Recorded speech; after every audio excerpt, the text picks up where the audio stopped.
Hey, welcome to the Northeast Hunt and Film podcast. I'm your host, Jason Alex.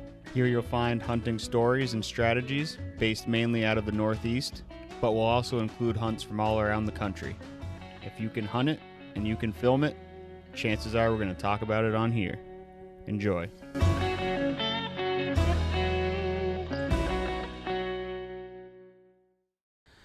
All right, we are back. Another episode of the Northeast Hunt and Film podcast. Joined today with Travis Grover, talking about the Total Archery Challenge we shot a couple weeks ago in Pico. And it was me, him, and Taylor Thurber, but we weren't able to get him on the mic. But you heard Travis before on the rabbit hunting episode. I forget which number it was, but it was Travis and Matt Frechette talking some rabbit hunting. And this is just a quick one, about a half hour. We just discuss our thoughts of the event, arrow setup, bow setup, things we're going to do differently next year, and kind of just overall thoughts of it. It was super fun. I definitely want to shoot more than one course next year.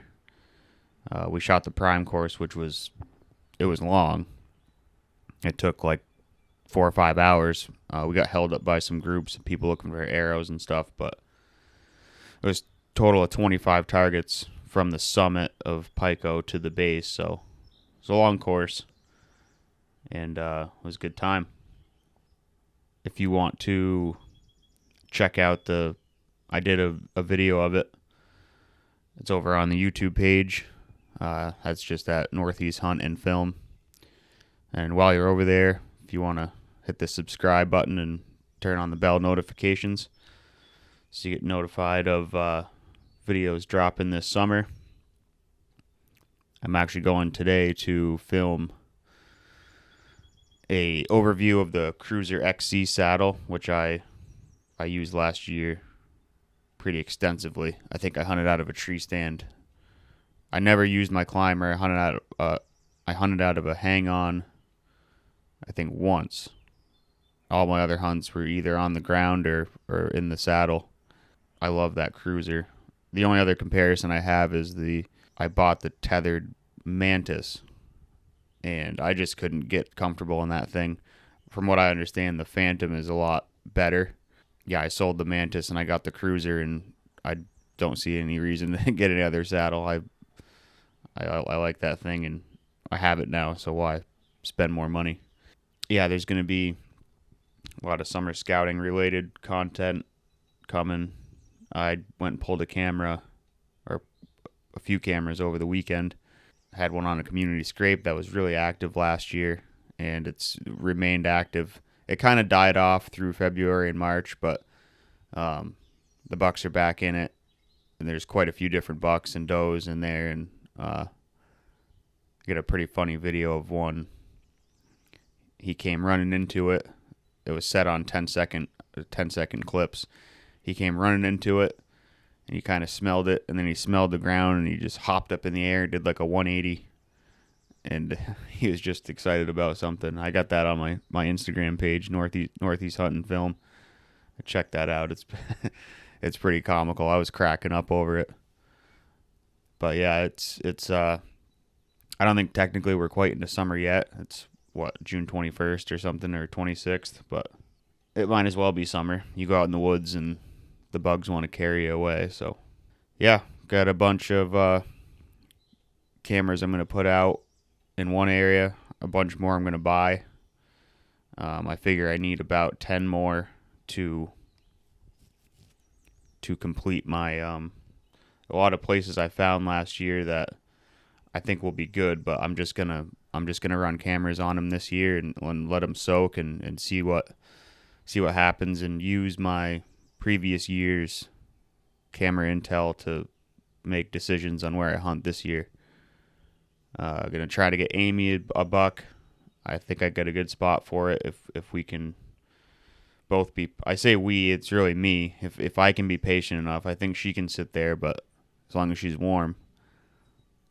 But I think the spot will produce plenty of bucks on it in daylight. Last year, I actually just missed one by a day. If I was in there the day before, I would have would have had him, but coulda, shoulda, woulda. So yeah, check out the website, pick up a t-shirt. I'll leave the links to all this in the show notes. With that, we'll get in this podcast with Travis about shooting tack. All right, we're live.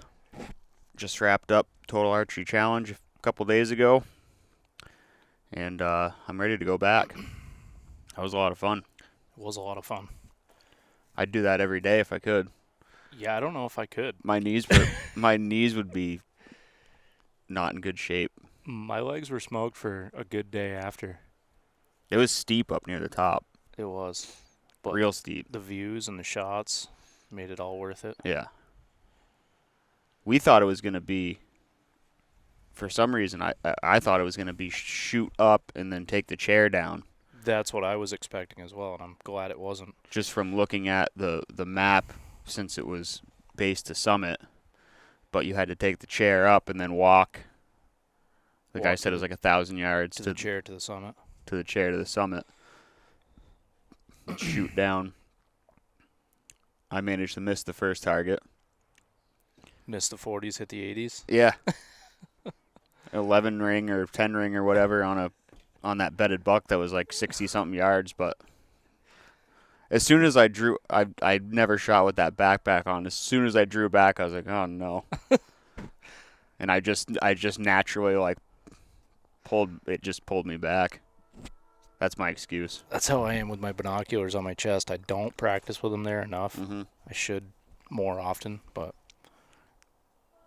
practice what you're going to do and you should be good, but unfortunately we didn't do that. We were also a little bit rushed too. I mean, we got there, we had a knock time at 1 o'clock and we were hoping they could get us in early. Yeah. What'd we check with them, like 11 o'clock, and the guy said, grab your stuff, let's go. So, yeah. So we kind of hustled back to the truck and changed and grabbed our bows and got on the chair and never fired a practice shot or anything. No, hit the prime course, never shot tack before. Signed up for the prime course and went up there without shooting one single arrow that day. Yeah. I think we fared pretty well. Yeah, it wasn't bad. I think I lost 2 arrows. Yeah, I lost 3. Well, I didn't lose 3.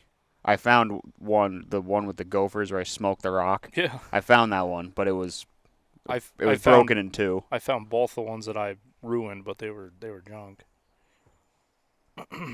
So technically, we didn't lose with them. Right. Just ruined. They're just... The buffalo, I got lucky. I shot a couple under its belly, but they were still good. They just stuck in the grass. Yeah, it was such a, it's so far downhill. It was a crazy shot. 146 yards is what we had.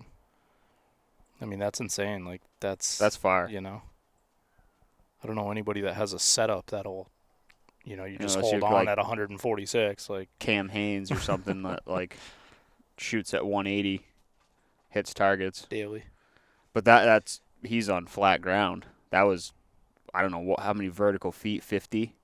60 vertical feet, something like that. We shot it for 146. my sight bottoms out at 97 yards. So it was just aim 30 feet above that thing and just let it rip. I have the 2-pin spot hog, the Fast Eddie XL. So my top pin maxed out is 110 and my bottom's 120. So I was a little closer. I didn't have to do too much guessing. You covered it with the bottom of your sight housing, right? Yeah, right. It ended up with your bubble. Yeah, the shot I put into it, it ended up being right between my bubble and my housing. It was accurate. Because you hit it on the 4th shot? 4th, yeah. I didn't bother keep shooting. Yeah, I couldn't tell whether I was shooting over it, below it. I had no idea. I'm like, I'm just gonna. Yeah, my 2 arrows were side by side, about 8 feet short, so I was pretty close. Yeah. I could have hit it if I kept trying. Right. Just keep moving up a little bit. If I could tell where my arrows were landing.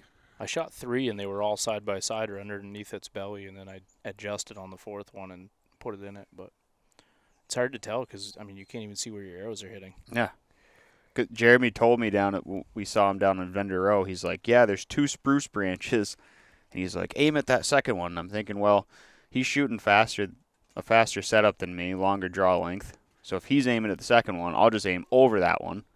And yeah, it was pretty close. Right, and aim at the second one with your pin on 100. I'm assuming he was. Yeah, saying. he was probably or more. Right. So I just freaking elevated. We set up like 20 of us wide, and we all sent them all at once. We all let her rip. That was pretty cool. It was fun. It also started like the downfall of the day too. From there on out, we were just, catching groups, and it was kind of dragged out. But the first half, we didn't have much traffic at all. We pretty much get to a target and shoot it, and then get your arrows. We and had that move on. same group of guys for like 16 targets. Yeah. In front of us, and then once we got to the buffalo, those guys were down there just for way too long looking for arrows, and like I give you a few minutes to look for your arrows, but when you're talking 10, 15 minutes, like when you have 5 groups held up waiting for you, just go. Like you expect to lose arrows at something like that. Like I fully prepared to lose every single one of mine, and I wouldn't have cared, but I came back with 6. Yeah, if it's that big of a deal, hit the vendor when you get off the mountain and get new ones. Yeah, archery's expensive. Period.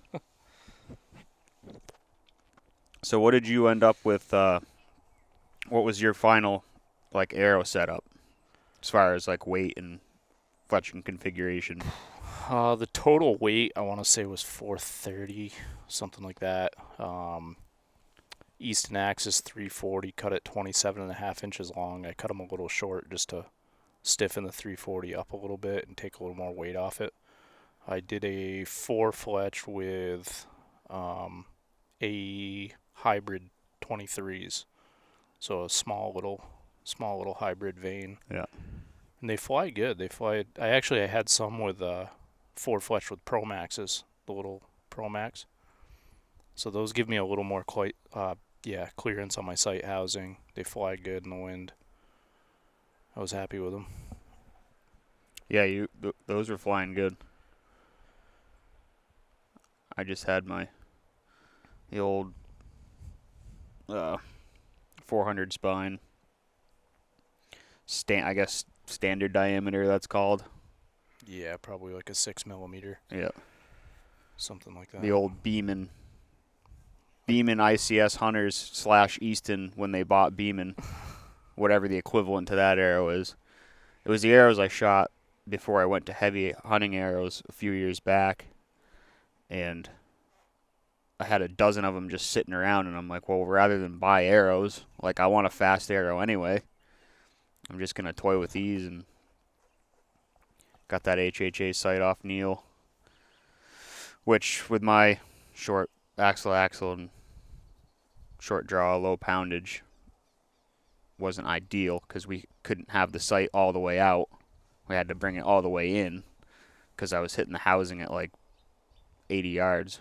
But that's also with a max stealth vane. That's at the time it was the Blazers, which is still fairly tall. Right.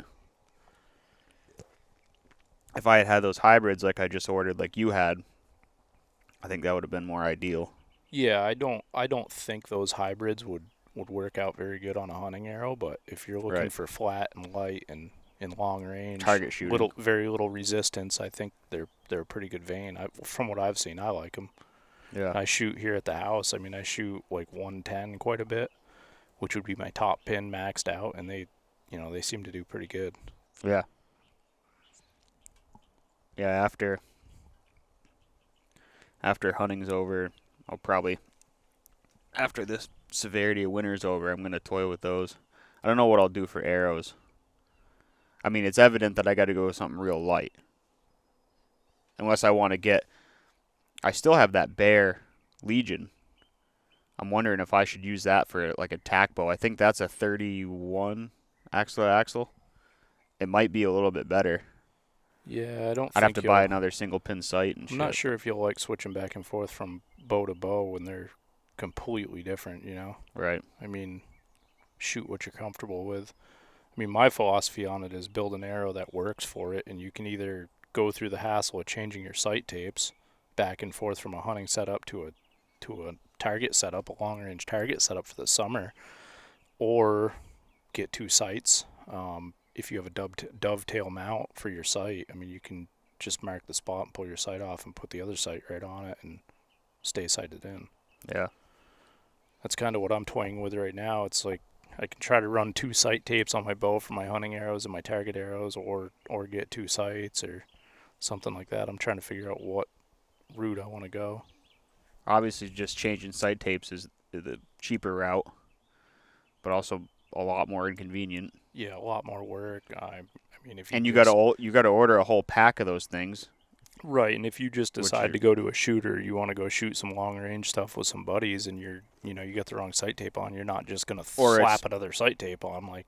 Or it's like that shoot you were talking about in August in Sturbridge. Yep. I'll have my complete ready to hunt setup.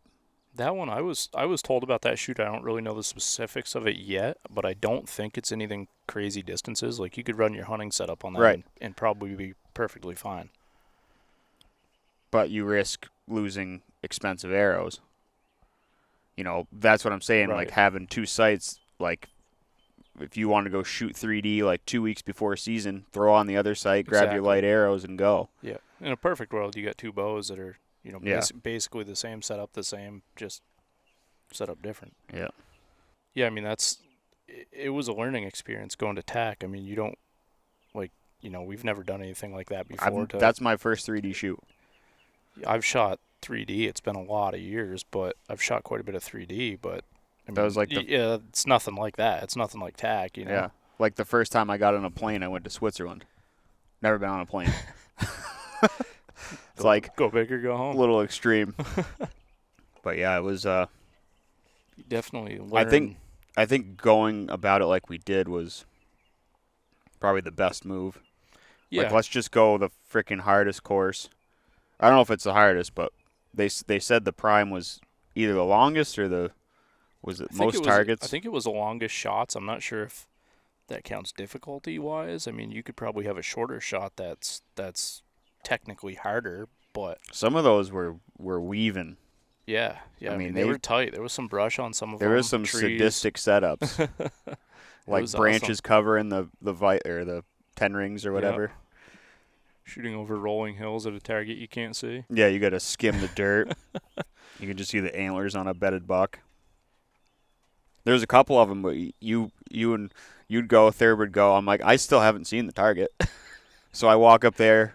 I don't even have my bow in my hands. I just pull up my binoculars. Like, what is it? It's a black panther. It's facing that way. Yeah, okay. You needed a ladder for some of them. Yeah. You wouldn't let me get on your shoulders.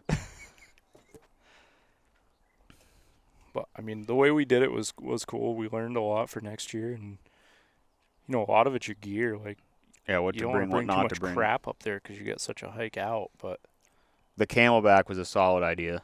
Yeah, I didn't bring a Camelback, and I'm going to get next time. The hip quiver, I didn't love. I kind of wish I just had a Camelback with my arrows stuffed in it. Yeah. Maybe a different binocular setup. Might go with just like an over-the-shoulder strap for binoculars to keep them out of the way. But yeah, mine in boots, different boots.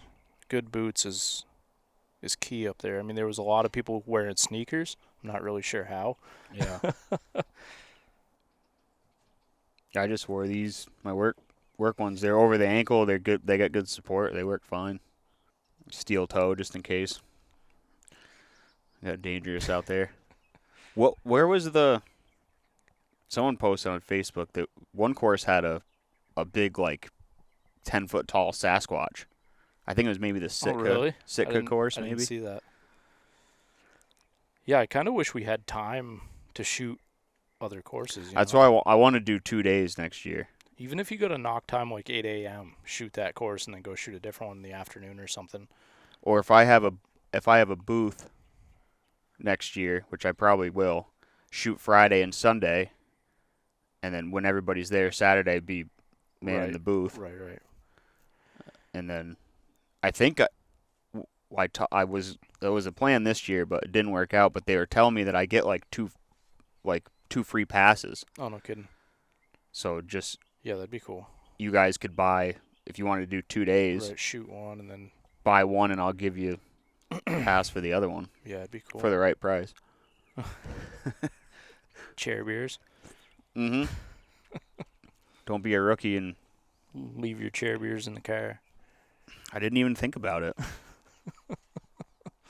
And normally, like, the last time I was there snowboarding, there's a side pocket that a beer fits in. A beer. Yeah. Well, it's a lot quicker run back down to the truck. True. Yeah. Yeah, you weren't just running down. It didn't take 5 hours. No. And honestly, we could have cut a lot of time off it, too, if we didn't have those groups ahead of us. I mean, Yeah. for our last, 10 targets, every target we got to, we had to sit there and wait 10 minutes. Yeah, that Buffalo was... there was like 50, 70 people there standing. Yeah, there was a bunch. There was a bunch of groups standing there waiting. Got backed up, and then that just carried through to the end. And then it sucked. I mean, I understand they have to load up and get to the next shoot, but we had a knock time of 1 o'clock, and we moved our knock time up to 11:30. I'm saying it was. I remember 11:42 when we were on the first chair because Amy said there's 18 minutes left illegal if we see a bird. And when we got off the hill, when we got done with our shoot, the vendors were still, they were all packed up and headed. You know what would have happened if we shot at 1? Place Right. would have been empty when we got down off the hill. So Yeah, I'm sure Saturday would have been a different deal. yeah, I mean, if you needed They're arrows, all still there. right? It just Yeah. if you shot and then decided you needed arrows when you got down, and they're all packed up, or like I was gonna go to the Crispy tent and get a new pair of boots, and they're packed up, and didn't get much shopping after. Yeah. I kind of expected more vendors, honestly. Yeah, I thought there would be. I mean, they had all the bases covered. Right? Yeah, they had. I'm sure out west they got like every bow I'm sure. manufacturer, every like. I'd like to see what it is out west. See if it's the same thing or more vendors, like you said, or I'm sure it's. I know the Big Sky one, Montana. I think they sell out within like 15 minutes.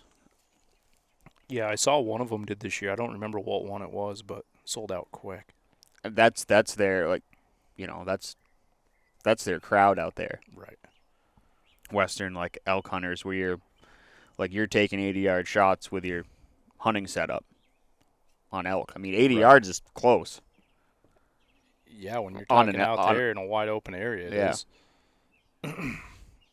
I mean, that's You need a setup, heavy enough to penetrate an elk, but fast enough to get to it. yeah, you want like high 400s if you got if you're shooting 80 pounds, a high 400 arrow would just be devastating. Yeah. Real stiff spine. Jeremy's got those VAP. Seeing a lot of people running those at TKOs. Have you held one? No. His it just feels like it just. Plus, he's got that whole iron will set up. Aren't they a pretty low grains per inch arrow? So you can run a pretty stiff spine with a fairly low grains per inch. Yeah, and get your weight right up front and Yep. insert weight. 300 spine. Yep. And then he had three fletch with a pretty gnarly helical. But those iron will, I think he had the shorts. He had the wides too, but he said they don't fly as well. But he's got, I forget how much he's got up front, but he said it was like $496 total. And he's like, I'll shoot right at a whitetail shoulder. That thing's going through, no Yeah. problem. 496 and a 300 spine arrow. That means they're a pretty low grains per inch arrow. Yeah. Which is sweet because you can just add weight to the front end. I believe that's what he said. 490 something. It was just under 500. Yeah, those cut on con. I mean, that's an expensive arrow. I'd cry if I lost that, but Those iron wheels alone are crazy. yeah, $100 for 3 of them. They're a lifetime warranty, but so isn't Magnus. And that's like $40 for 3 a third of them. of the price. Yeah, and we're just running our hunting bows. Yeah, and I like that about TAC too. I mean, that was the other thing I liked is that most bows you saw, most setups you saw, Yeah. they weren't target bows. They were people's hunting bows. That group in front of us, that guy that stabilizer is about 2 feet long in the front, and he had nothing in the rear. Like, man, that's got to be. Oh, maybe it works for him. Yeah, I mean, who knows? It certainly didn't look like it was balanced very well to me, but I'd be tired just drawing it back. at least you got something to lean on when you're standing there. Yeah. That's another thing I want to get to is one of those kickstands. Yeah, who the hell makes them? I think one company is called Quick Stand might be the model. Yeah. Yeah, I mean Matthews makes one, but again, they're definitely handy. I mean, I don't have one for my bow, and that was probably the first time, but I definitely wished I had one. Yeah. In a situation like that, you lay your bow on the ground, and you got 100 people walking around, and sitting there afraid your bow is going to get stepped on. Yeah, and for how long? It was, 5 hours. So your bow's on the ground a lot. Yeah, I mean, even here at the house shooting, it'd be nice just to not lay it down or hang it up. Just set it on the stand and go grab your arrows. I'd definitely practice with it on because I'd like to just leave it on. Now, that one gal in front of us, she would take it off and put it in her pocket.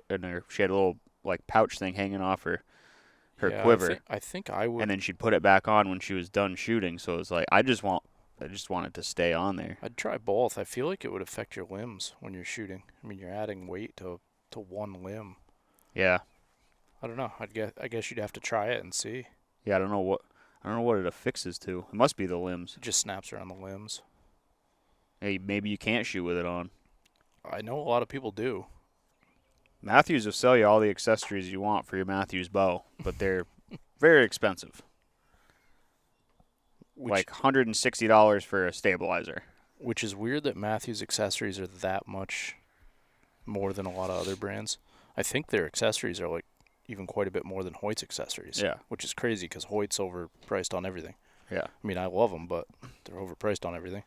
Well, they make a competitively priced bow, and then, I don't know, they make their extra money on their accessories, I guess. That quiver they have, it's a 2-piece quiver. Granted, it's really nice, but it's still I think it's well over $100. That stuff's kind of hard to justify. That's a lot. Especially when we don't hunt with our. If I was gonna build an elk hunting bow, for sure. Yeah, I definitely. But we don't hunt with our quivers on. I would definitely be getting the best tight spot made, but I don't. I mean, I don't shoot with my quiver on. I don't hunt with it on. It's literally just for transport to the tree. Yep. Once I get in the tree, my quiver gets comes hung off. up. Yeah, the eastern, pretty much all eastern. It's all Appalachian Mountains. Hunting is just way different. And a lot of people, that's. I don't think it's just me, but a lot of people do like their quiver on their bow. They leave it on it all the time. They practice with it on it. That's how they hunt. But I just don't. I don't like the way my bow balances with the quiver on it. I don't like how wide it looks in my sight picture. I don't like the. Yeah, I prefer not having a quiver on my bow. So for me to spend big money on a quiver just doesn't make sense because it's literally just a transport device for my arrows. Yep, spend $40 and if it holds them, we're good. I mean, I'm definitely planning on, signing up for TAG next year. I think there are things that I do differently as far as gear goes, but like we said earlier, keep it simple and just go. Yeah. We got to pay attention to when that tickets go on, or knock times or whatever open up, because they sold out.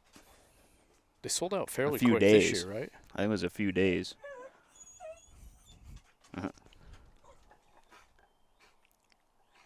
Where's the bunny? Beagles are ready to go. I imagine it's just going to get bigger and bigger. Yeah, I mean, we've talked to a ton of people who are like, oh man, I wanted to go to TAC, never been. So, every year some of those people are going to join and start going, and I would think it'd get pretty big, even up here in Vermont. We're not the Midwest, but still a lot of bow hunters. Yeah. There's probably a fair amount of people there that don't even hunt. Oh, yeah, absolutely. I mean, archery is just like a hobby. Exactly. It's something you can do. There are people who own guns who don't hunt, but most people who own guns hunt. Not practice shooting, but archery is You know, you can do it in your backyard. It's not loud. I thought too, what would be a cool idea, I don't know if they do it or not. I haven't looked into it. I thought of it today at work, was those shots on the, to win the truck and stuff. Somebody, you can buy like a gift card. Like you can give somebody $100 towards, truck shots. Right. Like go online. Go on the TAC website and buy it. Yep. Yeah, I feel like they. And you'd probably ideally want to be registered first, but because just because you don't know if they're going to sell out before you get registered. Right. I feel like they should have advertised those shots a little more. Like you didn't even know that was going on unless you went over and asked. Right. Like the iron boar or whatever the hell it was. Yeah. Iron bison or something. We saw the sign for that, but I didn't even see a sign for the caribou. No. I think just having that truck park there, they kind of assume everybody's heard of it. Which I was going to do, but well, again, $15 an arrow. I mean, and you got to, to make it worth it, you got to be shooting you got to throw 5-7 shots, at least 5 or 10. So it's like, Jesus. That was also the other thing. We got off the hill, and, everything's getting packed up, so we were like, all right, let's get out of here. We're beat. Where next year, if we could get a Saturday or Sunday early knock time, go, an 8 a.m. knock time or something, then you got the day to mess around there after. But that's all we had left as an option. Right. I think there was actually a later. Pretty much sold out when we. There was a later knock time than one. I can't remember. It might have been 2. Yeah. Imagine that. It would have been a ghost town by the time we got off the. Oh my God. Off the mountain. I mean, we started dark. at 11. But we might not have had all the holdups. Right. So we could have, hopefully relatively breezed through it. I would think early you wouldn't have as many holdups either, just because there's not as many groups ahead of you. Yeah. I imagine that 11 o'clock is probably a popular one. So you don't have to, people that travel. Right. You're not getting up crazy early. So what would you do different for gear for next year? Probably a smaller backpack. I had my big saddle setup one. That weighs, it's a Mystery Ranch pop-up 38. It's it's a frame pack, so it weighs 10 pounds on its own. Then I had 2 liters of water in it in the camelback, so probably I like Thurber's size backpack, and he had his arrows in one of the cup or the water bottle holders with the straps. It was held down pretty good. His was a good setup. That was the QU, not the smallest camelback, but one size up, maybe the 1800 or something. Yeah.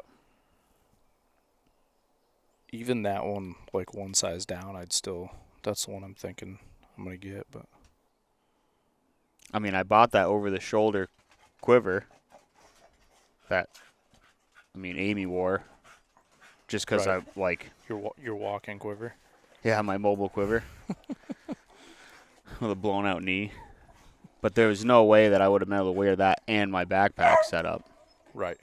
Yeah, I mean, I didn't completely hate having the hip quiver on, but it's kind of a steep. It looked annoying at times. Yeah, it was annoying on some of the steeper parts of the mountain coming down with a hip quiver on, but it was also nice I didn't have to have a backpack on. But yeah, my back got a little sweaty.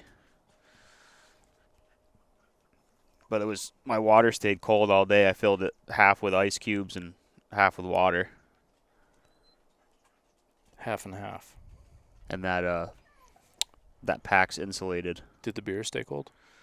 In the car, yeah. Yeah, in the car. Yep, stayed cold in the car. Yep. In the cooler. Those would have been handy on the mountain. I feel like we wouldn't. They would have just been a tease, like that guy said. Because it was 5 hours. I mean, we ain't bringing enough to. I mean, that depends how big your backpack was. Oh, mine could have fit a lot. But I would have been. I'd have been. How many arrows did you lose? Yeah. Every time I pull back, I'm aimed at the sky.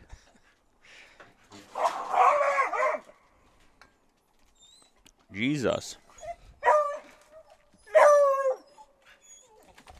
Where's the bunny? Where's the bunny? Stupid. Huh? Yeah. Well, Now it's deer season. 3.5 months. it's coming up. Right now it's Well, shoot your bow in the yard season. 4 months for you. Vermonters. 3.5 for the right side upstate. Upside down. I don't know about that. I'm starting to wonder that. Well, should we go throw some arrows? Yeah, now let's all this talky. Let's shooty. 10-4. I got my hunting arrows, Let's do it. so I'm not shooting no crazy yardages. We'll see how far we can go. There's 2 broken arrows in my truck from the last time I shot here, but that was with my 3-pin sight. All right, let's shoot. 10-4. Hey, thanks for tuning in to this week's episode. Make sure and come back and join us every other Monday with a brand new episode. If you're listening on Spotify or Apple, make sure and leave a review. And you can find me on YouTube at Northeast Hunt and Film. Once again, thanks for listening.